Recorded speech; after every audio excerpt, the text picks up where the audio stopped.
हाय दोस्तों, काफ़ी टाइम के बाद एक वीडियो अपलोड कर रहा हूँ। एक रियलिस्टिक है और मैक्सिमम लड़कों के साथ होता है और ख़ास तौर से उन लड़कों के साथ ऐसा होता है जो माँ बाप के अकेले लड़के हैं और शायद हो सकता है कि अकेले लड़के ना हों पर एक लड़का बाकी उनकी बहनें हों। तो ऐसे लोग के साथ क्या होता है कि इनके आसपास तो कोई भाई होता नहीं, तो अपने पेरेंट्स की माता पिता की सेवा करना, उनके लिए चिंतित रहना, उनके लिए काम करना, उनके लिए कमाना। तो वो क्या करते हैं, जब वृद्ध हो जाते हैं तो वो एक शिकायत होती है उनसे कि लड़का तो पूरी मेहनत करता है, उनके प्रति डेडिकेट रहता है और उनकी सेवा करता है और काफ़ी कुछ सहन करता है, काफ़ी कुछ प्रयास करता है और हमेशा उम्मीद करता है कि माता पिता खुश रहे, अच्छे रहें और उनके स्वास्थ्य की चिंता उसे सताए रहती है। उम्र के साथ का पड़ाव जो होता है वो होते जाता है। बस इसी बीच ये होता क्या है कि माँ बाप जब चार लोग के बीच में बैठते हैं तो बोलते हैं कि ये लड़का तो सुनता नहीं, हमारा कहना नहीं मानता, हमारे लिए करता नहीं, ये तो कुछ भी नहीं करता। तो इस बीच पता क्या होता है कि उस लड़के की बड़ी विडंबना आती है, परीक्षा होती है। उस लड़के को जब ये पता चलता है कि मेरे इतना करने के बाद भी मेरे को इतना सुनना पड़ता है कि मैंने कुछ किया ही नहीं, मेरे साथ ऐसा वैसा।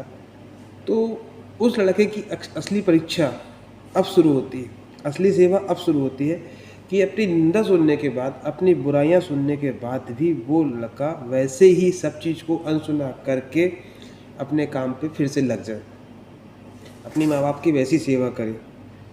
तो वो जो फल होगा ना, वो जो रिज़ल्ट आएगा, वो असली रिज़ल्ट होगा। और हमें लोगों को दिखाने के लिए, लोगों की सुनने के लिए ऐसा कुछ नहीं करना चाहिए जो हमारा कर्तव्य नहीं है। ठीक है, हमारा कर्तव्य जो है वो हमें सही डेडिकेट के साथ करना है। हम लोगों की सुन रहे हैं तो दुखी हो रहे हैं, गलत सोच रहे हैं, सुनना ही नहीं है हमें। आपको सही लगा ना, आपने किया बस, तो यही है।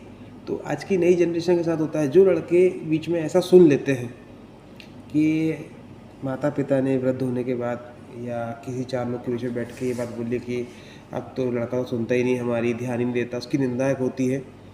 तो वो चीज़ें सुनने के बाद बहुत सारे बच्चे ऐसे होते हैं कि जो एक गलत ट्रैक पे चले जाते हैं कि यार मैं करता हूँ, सुनता ही नहीं है, मेरे कभी वैसी बेईमानी होती है, मेरे को तो ऐसा बोल दिया, वैसा बोल दिया, मेरे करने के बाद भी मुझे अपमान सहना पड़ रहा है, सुनना पड़ रहा है।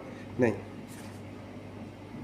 आपने सुना, वो सही था, जिन लोगों ने आपको बोला वो भी सही था, पर ये बताइए कि आपकी ड्यूटी क्या है। आप लोगों से अपने पेरेंट्स की सेवा करने के लिए, अपने माँ बाप की सेवा करने के लिए, किसी से अपनी तारीफ़ सुनने के लिए सेवा कर रहे थे कि अपनी बुराई। जब आप तारीफ़ नहीं सुनना चाहते तो बुराइयों सुनने की ज़रूरत क्या है। इक्वलेट, हमें तीसरे की सुननी नहीं, हम अपना डेडिकेशन, अपनी ड्यूटी प्रॉपर तरीके से कंप्लीट करें, हमें किसी से कोई मतलब नहीं। इस जगह पे आप यदि बहरे हो जाते हैं तो कसम से आपसे बेहतर कोई नहीं।